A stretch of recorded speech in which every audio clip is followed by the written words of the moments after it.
feminism is what we say it is. And we say that feminism is the problem. Putting the conversation where it needs to be. This is the Vanguard Report.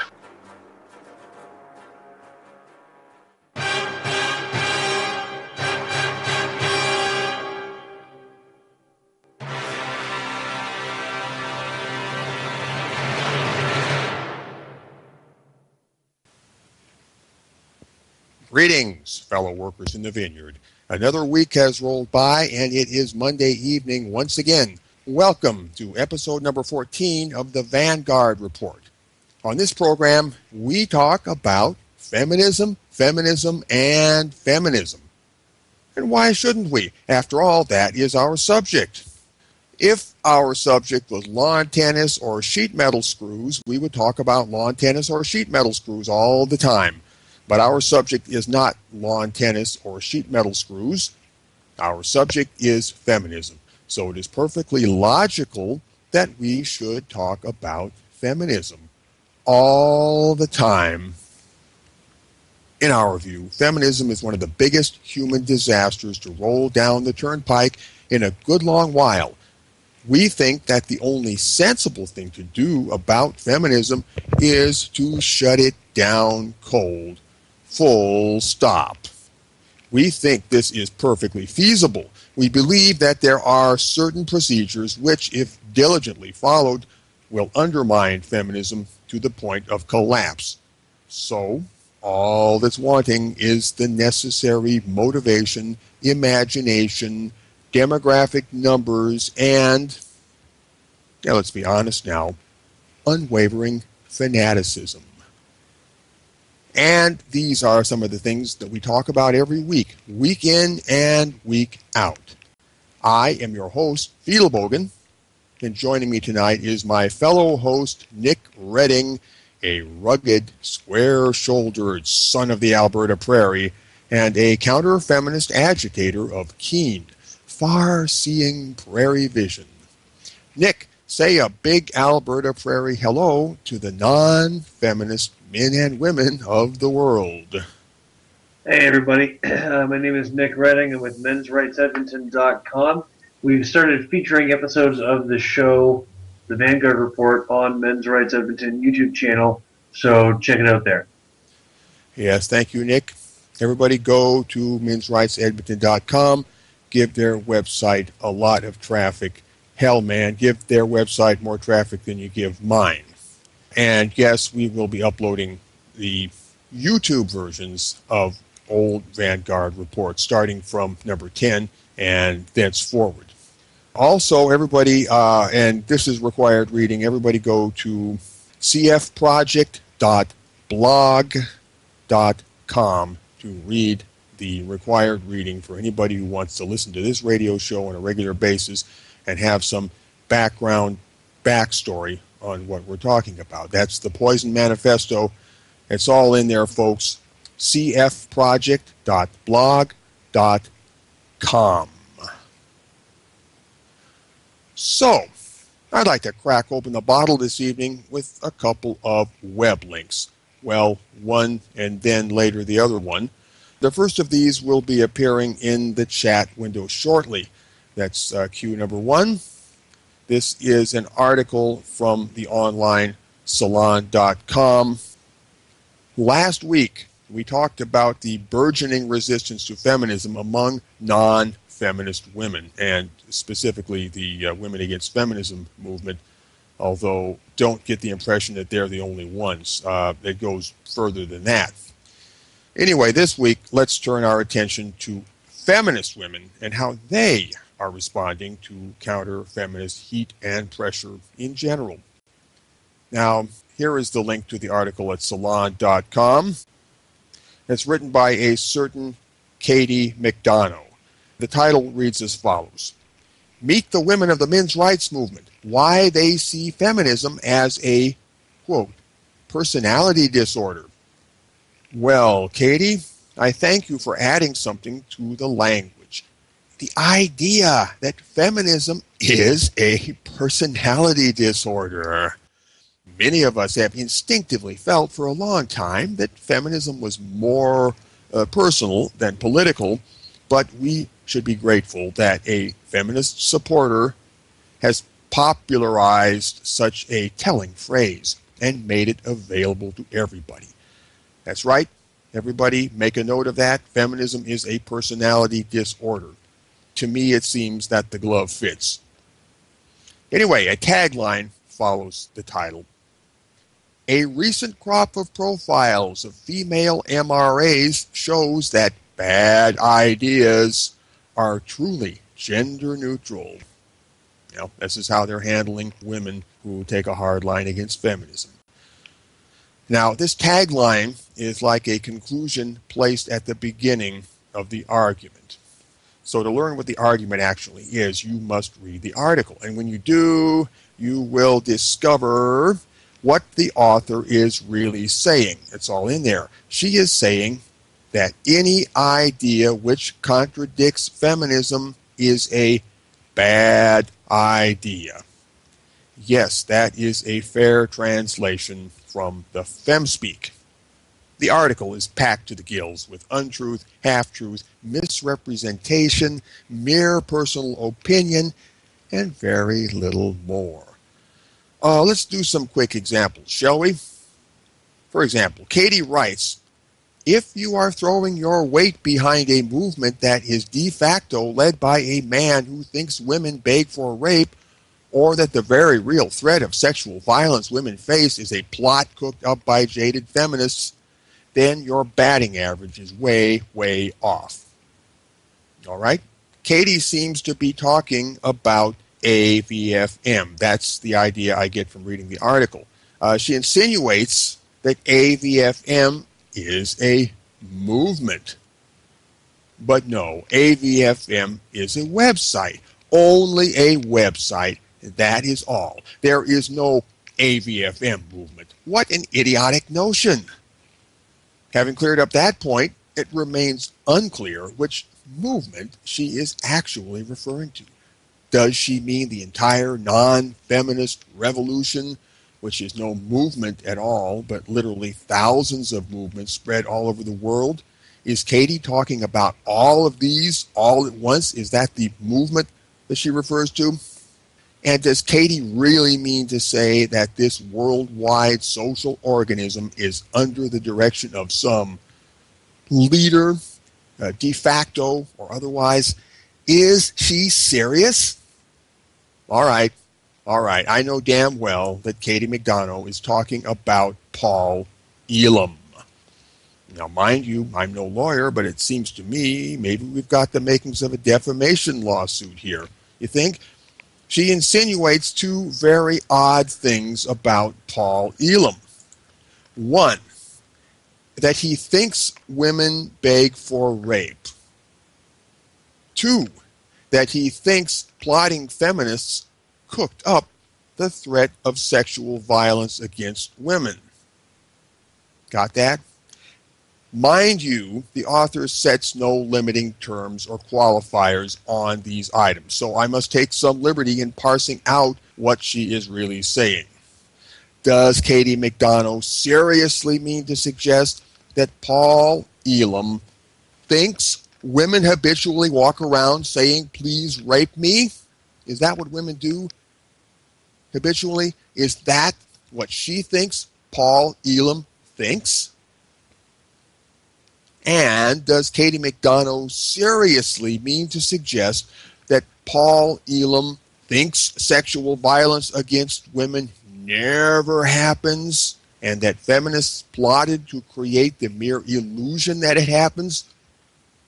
Is that what she thinks Paul Elam thinks? In other words, does Katie McDonough think that Paul is a fucking idiot? Or is Katie herself the idiot for thinking that she knows what Paul is thinking? Or, what seems most likely, is she just a sloppy liar who can't be arsed to make herself clear? Well, Katie, sloppily lies about plenty of things in her journalistic slop job here, and I haven't got time to muck through all of it. But please do read the article yourself and bear a few things in mind.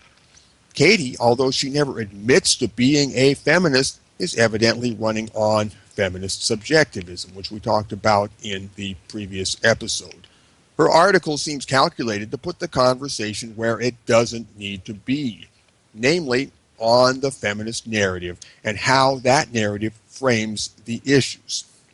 This means that Katie McDonough can only see the world through a feminist filter, so it oughtn't surprise us that her batting average is way, way off when she presumes to interpret what uppity non-feminist people are actually on about. Those people, be it known, are uppity for very good reasons, for non-feminist reasons, but Katie evidently hasn't gotten the memo yet.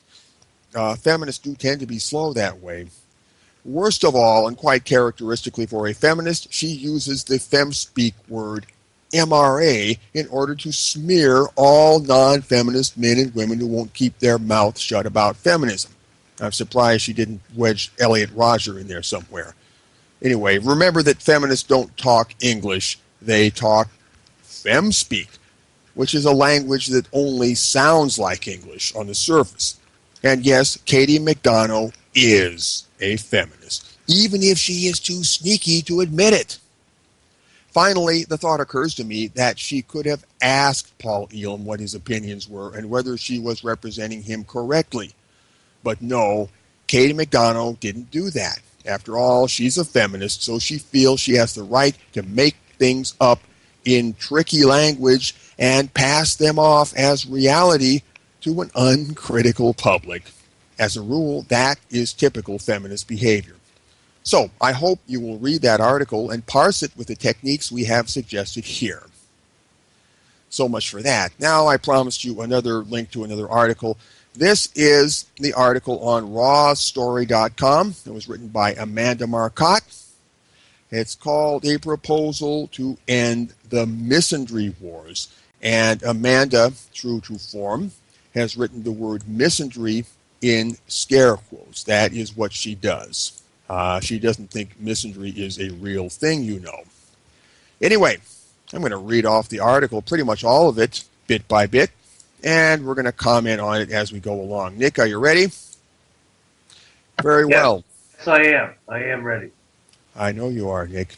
Now, you're a true son of the Alberta Prairie, and boy, we know how they are. A proposal to end the quote-unquote misandry wars. This is Amanda Marcotte talking here. Oof, saw this one coming. Sarah Bagley of Time is pushing back against all the hilarious misandry, scare quotes again, misandry jokes that feminists online have been making recently in an attempt to inject some comic relief in the endless tide of false accusations that feminists are out to get men. What feminists really hate is the patriarchy, the web of institutions that systemically oppress women. And to tear it down, we need as many allies as we can get. Telling half the population that we hate them, even in jest, is not the way to do that, Bagley argues. This is Sarah Bagley in Time magazine, and she is evidently a feminist, but she doesn't agree with the feminist humor campaign that's going on, and Amanda Marcotte is coming back at Sarah with her own answer here. Dana Evans of Jezebel defends feminists' right to self-defense through humor. So feminists have a sense of humor now. Well, that's good. They're making progress. Do women lose allies by alienating the men who aren't in on the wink-wink joke? Maybe. Are those men worth losing? Probably. So, the feminists are making a joke, and we are supposed to appreciate the joke, and if we don't appreciate the joke, we are men worth losing. Well, I don't know about anybody else, but I'm one of those men who has always been worth losing in the feminist book. Feminists have no more use for me than I have for them, so nothing has really changed here, nothing at all. Nick, don't you think so? Well, what's changed is that they are now pretending to have a sense of humor. Pretending. I mean, Yeah, I don't know how better to put it than that. They're pretending to have a sense of humor. So, Amanda Marcotte carries on. I can see that this debate will probably go around and around in circles, so I would like to offer a nice, simple solution. Okay, here's where she gets warmed up to her subject. I would like to offer a nice, simple solution. So simple, I'm actually surprised no one has thought of it yet. And while I'm hesitant to speak on behalf of all feminists, I think this proposal is so simple that everyone will sign on immediately. So here it is. And this is where it gets interesting. Feminists will agree to quit it with the misandry jokes if anti-feminists cease making scurrilous accusations that feminists are motivated by man-hatred. Well, if I think somebody is motivated by man-hatred, I will make the accusation. Scurrilous or not, that's the accusation that I will make. And I do believe that feminism is driven by hatred of men or disaffection toward men and things male. I've always said that, and I've made a pretty good case for it. So yes, feminism is an anti-male hate movement. I stand upon that, and I'll stand upon that until the heat death of the universe because I think it's true. But Amanda says she will quit with the misandry jokes, meaning the little funny GIF memes that the feminists are circulating on the internet right about now concerning male tears and kill all men, all that sort of thing. You know, I don't even care about that. That doesn't bother me at all. No, Beetle If she promises to stop, that means a whole fucking lot to me. Really? Yeah, because the gifs about bathing in male tears, those have really bothered me. Have they hurt your man feels? They have caused many beard tears.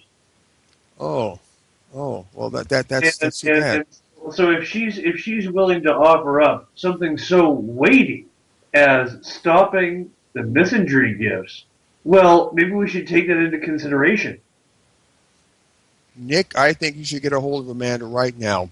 You can negotiate a separate piece with Amanda Marcotte on behalf of the non-feminist sector. Yeah, I mean, this is such a valuable concession that she's giving to us. Yes, a valuable concession. Nick, you're a funny guy. No, really, Nick, seriously now, sarcasm aside, I don't give a shit about the little jokes and sarcastic gifs that feminists have been making on the internet. Yeah, no, I would not have heard of them if it wasn't for this article. That's it. I would not have heard of them if it wasn't for this article. And I think I've heard some distant rumors buzzing around. Yes?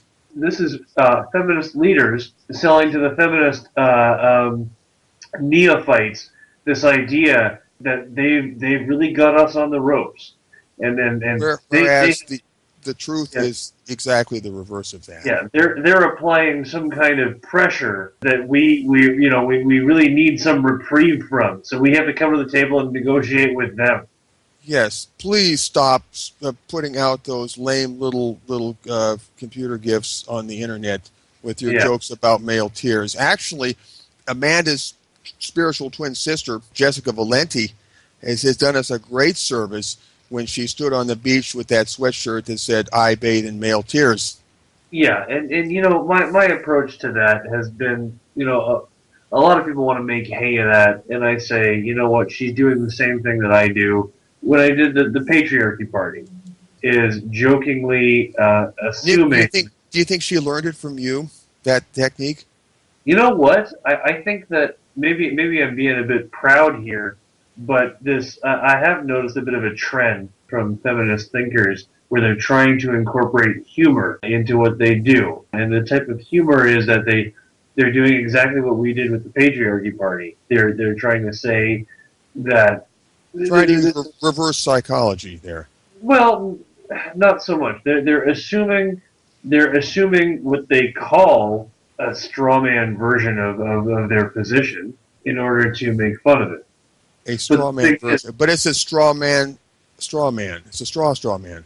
Yeah, it's quite meta. It is, isn't it? It is. It is very, very meta. Very, very meta. They're slowly metaing themselves out of reality, I think, which can only be good for our side. Oh, yeah. Fine, let them meta themselves clear into outer space. Anyway, so Yeah, anti-feminists don't. Yes, you're going to say something. well, yeah, this is an overall trend. I mean, I've spoken with feminists or pro-feminists or whatever who tried to ridicule me for having Girl Rights What as an ally. They've tried to ridicule me for going for jogs. Having girl rights, what is an ally, is what? A Is liability? somehow just because of they give a very factual description of my relationship with Girl Rights What, but the tone that they put it in was like, this is something that you should be ashamed of. Oh, you should be ashamed of being allied with girl rights, what? Yeah, Okay. and I am quite And deep. I'm sure they are telling her that she should be ashamed of being allied with Nick Redding. Yeah, and it's all about tone and insinuation and inflection, and it reflects an overall strategy of taking whatever is happening and framing it in a way that makes them look awesome and us look terrible. But only in their own minds, and increasingly the outside world is not buying it. Yeah, it only appeals to people who It's are like they're only, looking in the mirror. yeah, it's navel gazing. It's echo chambering. Yeah, And most of all, it is gross misreading of the outside world, the non-feminist sector. intentional. It's intentional misreading of the outside world. I don't I mean, know that it's intentional, though. I think in a lot of cases it is actual misreading in good faith. Some of it may be intentional, but some of it is down to the fact that they actually don't know what's going on out there in the non-feminist sector. well, then you give them more credit than I do. I don't give them credit at all. Quite the opposite. I mean, I think you're the one giving them credit there. I'm saying they got their heads up their ass maybe further than you think they do. Oh. But anyway, who knows? Who knows? It's, we got to keep our eyes on this. Just keep watching, and we will update our conclusions as more information comes in. Anyway, gosh, do I have time to read through this whole article? Well, let's see. A little bit further down here, Amanda puts up a short list of some of the, quote, lies that would have to be discontinued in order to make this peace accord work. So we non-feminists have to quit telling lies about feminists. Well, she doesn't understand. We're not telling lies. We're just calling it as we see it. And the burden is on their side, the feminist side, to assure us and to demonstrate to us that these lies are not lies, but these assertions, these accusations that we make are not grounded in reality. The burden of proof is on them. Okay, this is not a court trial. This is the court of public opinion, and we are putting the burden of proof totally on them. We are reversing their tactics, they being the aggressors for all of these years, and we operate by the maxim that the aggressor sets the terms of engagement. And so we are simply spinning the table around and engaging them on the historical terms of engagement, which they have always directed towards us. And those terms of engagement are not necessarily pretty or nice. But anyway, here is her bullet-pointed list of terms that we have to comply with in order to end this war, and then the feminists will stop making those nasty little GIF graphics and circulating them on the web. And boy, what a relief that will be. I'm just so eager for them to stop doing that, Nick. I can't tell you. Okay, bullet point number 1, that feminists want to prosecute rape more aggressively, not because they think rape is a serious crime, but because they want innocent men thrown in jail for reasons. I'm not sure what she means by 4 reasons, but anyway, well, yes, actually, I think that is what feminists want to do. I think that is feminism strategy. The whole feminist war on the rape front is chiefly designed to gain power for women by stripping away legal rights, civil rights from men in the court of law, things like due process, for example. That's just what they're doing. That is the feminist agenda long term.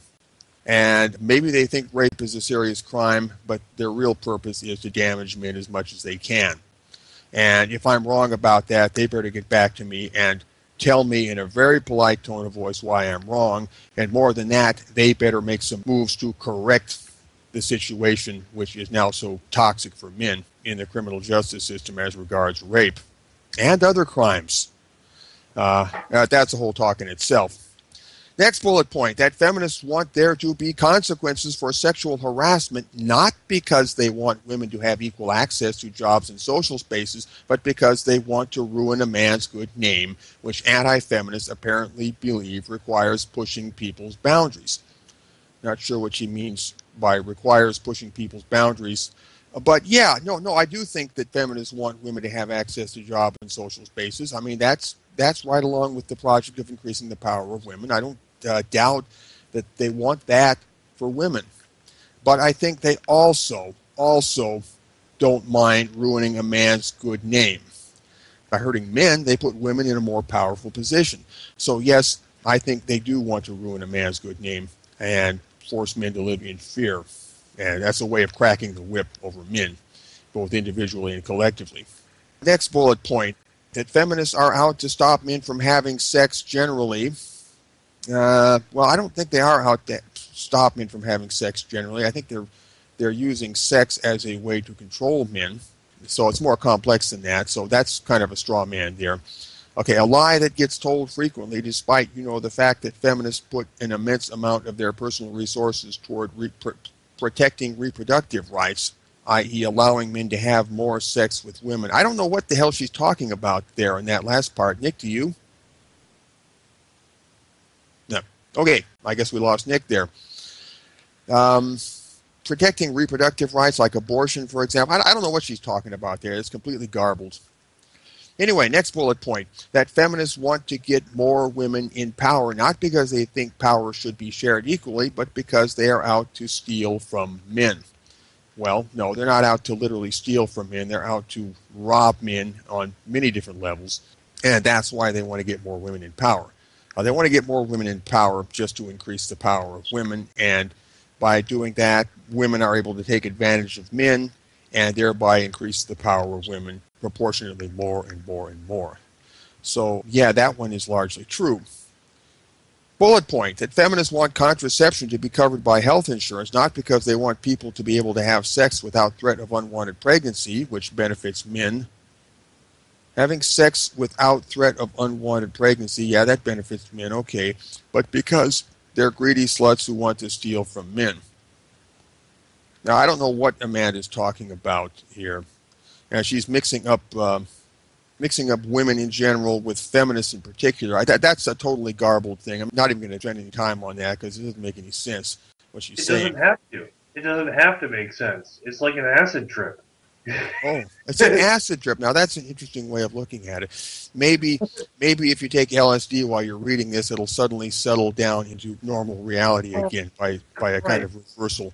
Okay, when everybody remembers our 2013 Slut Walk video where we went down and said that we loved sluts? Mm-hmm.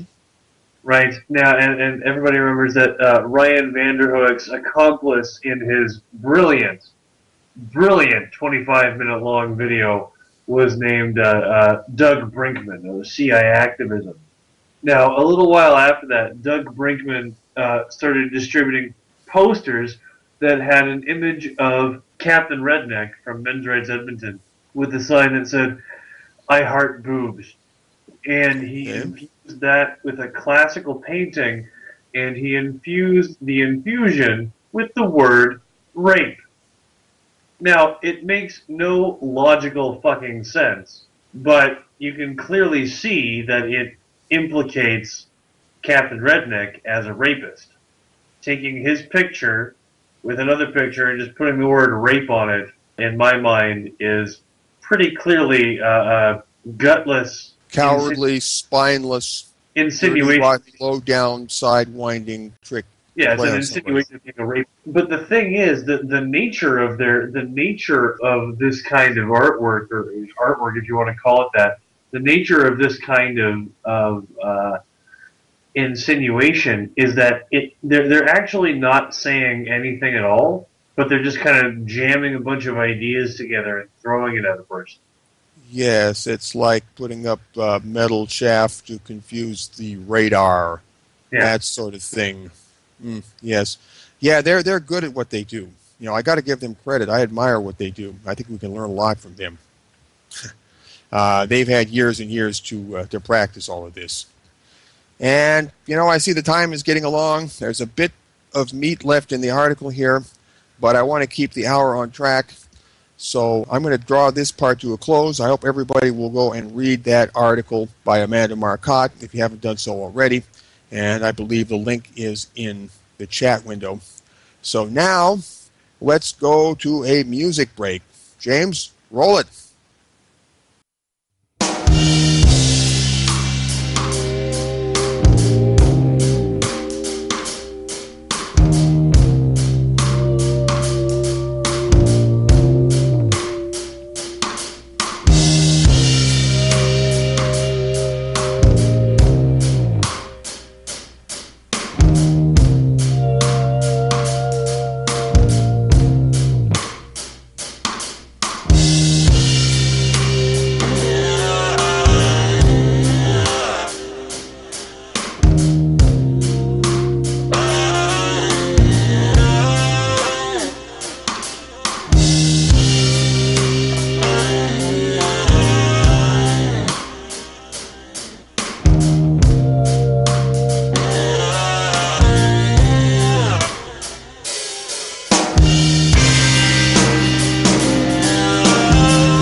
All right. Welcome back from the music break. This is the Vanguard Report, episode number 14. I am your host, Fiedelbogen. I am here tonight with my fellow host, Nick Redding, man of the Alberta Prairie. Now, since we have a... Wait a minute. No. That's not what I wanted to say.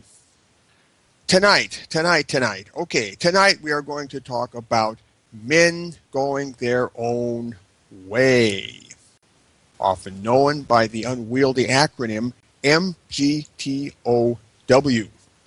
I always pronounce that as MGTOW. It's easier.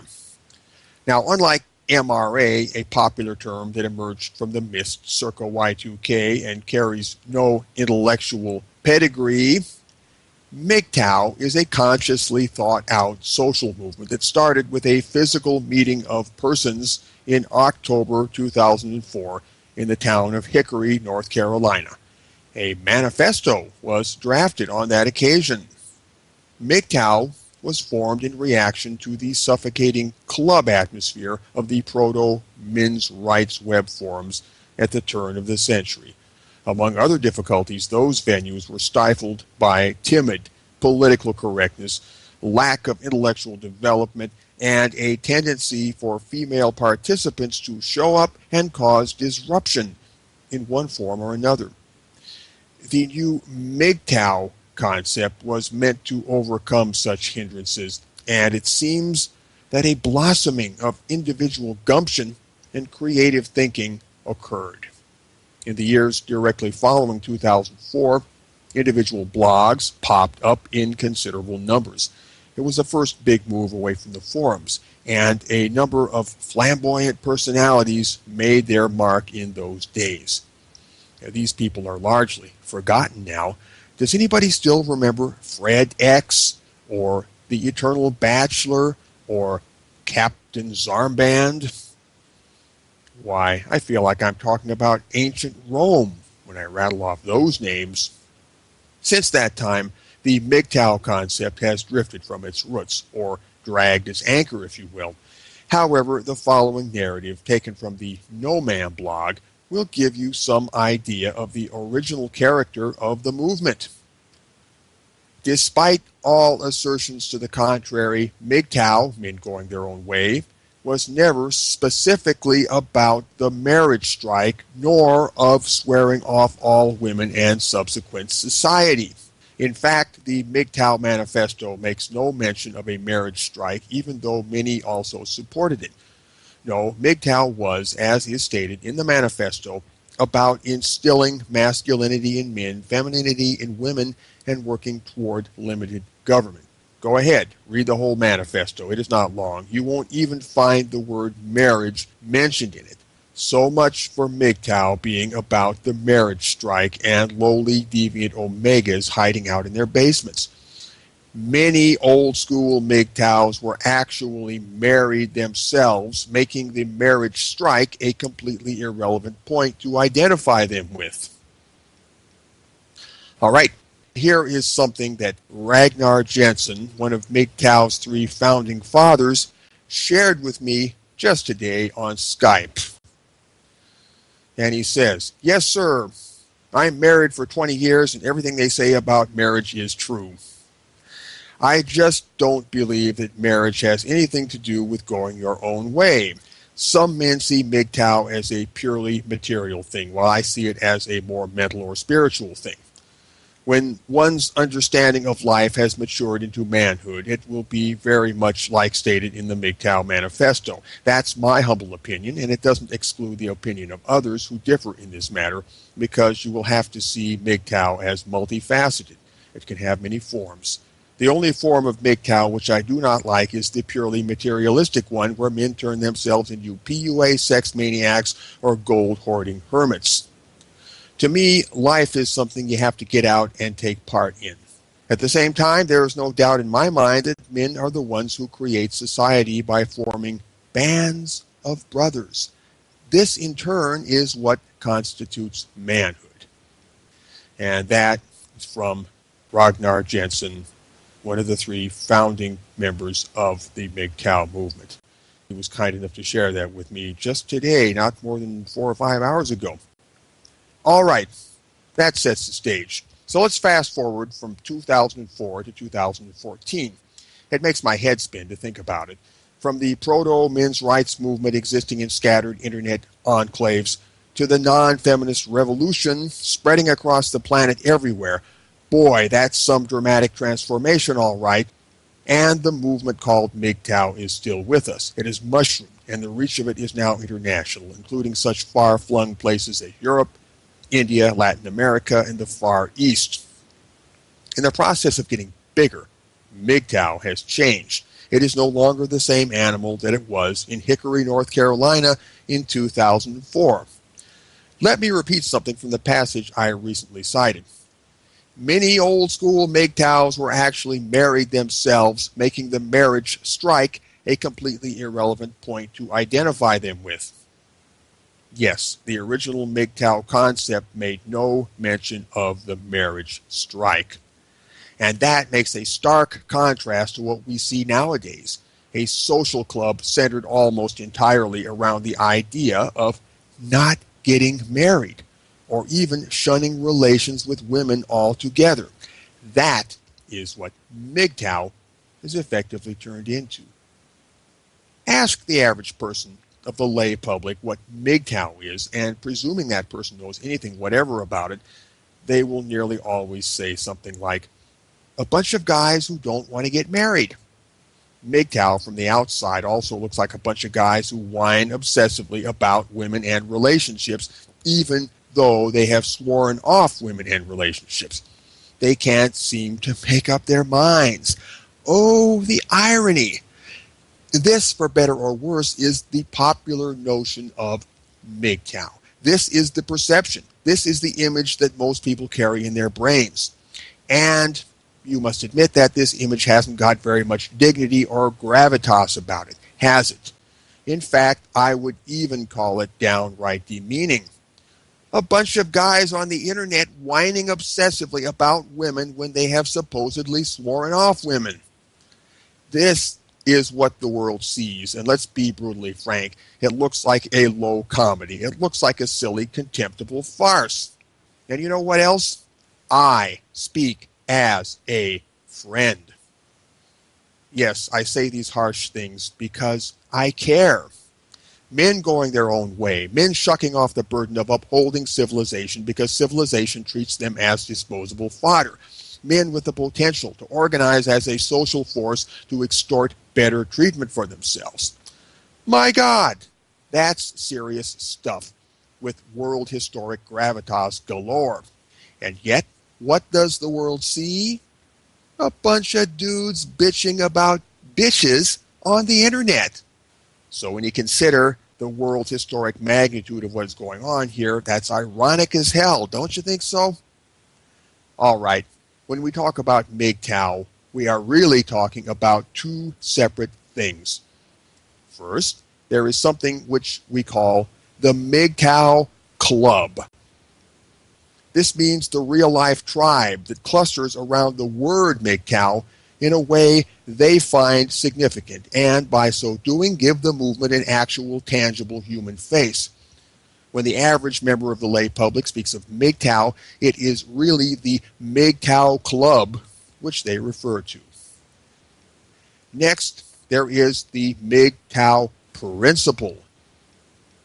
This means MGTOW as pure essence, as pure idea, or as an objective force in history.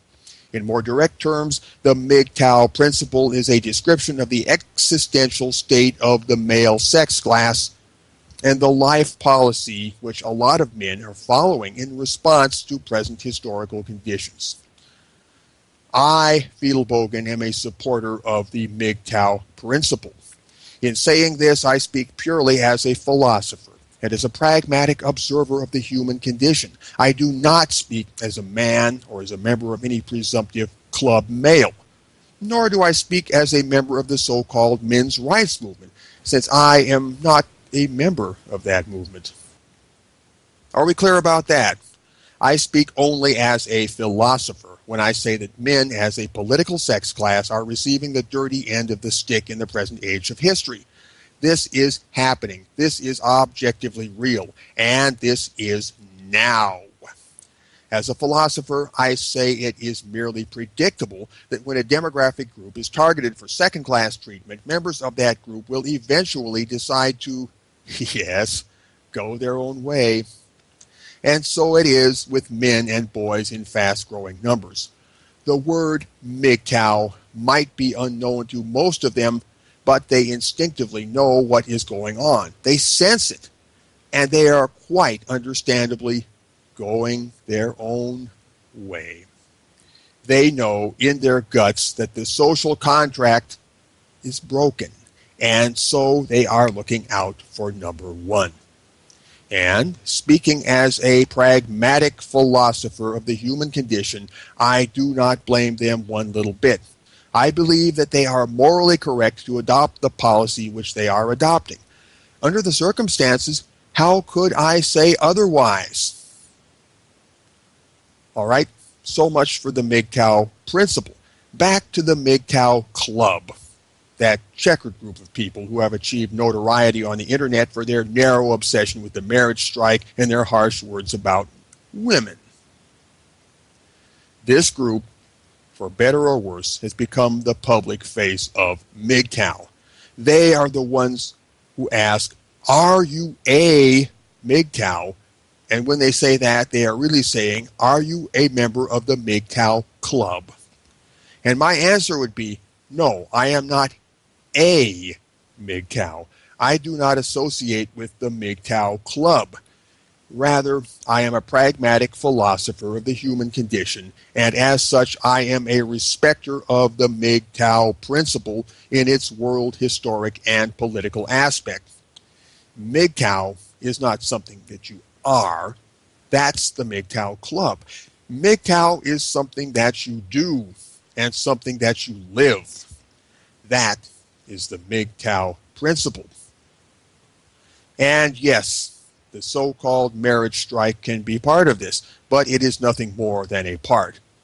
So, if MGTOW is to be something more lofty than a bunch of guys on the internet whining about women, then it will need to be rebooted and rebranded in some way. And how? Well, I don't exactly know. But speaking as a philosopher and as a friend, I think this ought to happen. I really, really do. I suggest that we stop thinking of MGTOW as a social club with membership rules and learn to understand it more abstractly as a primordial force of history, which, although symptomatic of a social crisis, can be harnessed to advantage. Certainly, it is time to ditch all of the woman-centric discourse which sounds so terribly silly and undignified. And might I modestly suggest that the MGTOW movement phase out its visible public profile and transition toward the model of a secret society? Hey, it's just a thought, just a straw tossed up in the wind. Well, James, how close to the brick wall of death are we? You are 5 minutes. 5 minutes. You know, we don't have time, realistically, for any phone calls in 5 minutes. That's just too crowded. So, Nick, anything you want to say in the next 5 minutes? Uh-oh. Did we lose Nick? Did we lose Nick? I've still got him showing. Well, anyway. Everybody go look at this article. James, that would be cue number 3, I believe. Already on it. That's from the Essex Chronicle in the UK. Blackmailed Chelmsford tube worker. A man was blackmailed with the threat of a rape accusation, but he finally got out of it. And I wish I had the text of the story right here in front of me. Oh, let's see. Nah, I haven't got it. Nick, are you back yet? Apparently not. Well, everybody, go read that article about the man who was blackmailed with a false rape accusation threat. And then ask yourself why false accusation of rape doesn't really happen and it's not really a problem. You got to see the truth one piece at a time, and those pieces add up, and they keep adding up until you get the full picture. And then finally, when you see the full picture, you cannot deny the truth any longer. That's just the way it works. And we got to keep chipping away at this grain by grain. And I think we're just about at the brick wall of death now. So I want to remind everybody, go to cfproject.blog.com. If you haven't already done so, read the Poison Manifesto. It's there in all of its glory. And if you want to get a hold of us here at the Vanguard Report, we do have an email address that is vanguardreport@usa.com. Once again, that's vanguardreport@usa.com. Anything you want to say to us, say it to us. You got something you want to share, share it. You got something you want to tell us, tell it. You got inside information, you got a hot scoop about something, you got a project you want to propose, you got an idea for something you want us to talk about on the program. Whatever's on your mind, send it along to vanguardreport@usa.com. That is our email address. James, I think the wall of death must be just about 2 inches in front of our nose now. Am I right? Yes. All right, folks. It's been great. We got to wrap it up. This is episode 14, and we're going to wind it down now. But we'll see you again next week, 7 days from now, for episode 15 of the Vanguard Report. In the meantime, never forget, feminism is what we say it is. Never forget that. Everybody, take care, and I'll see you next week.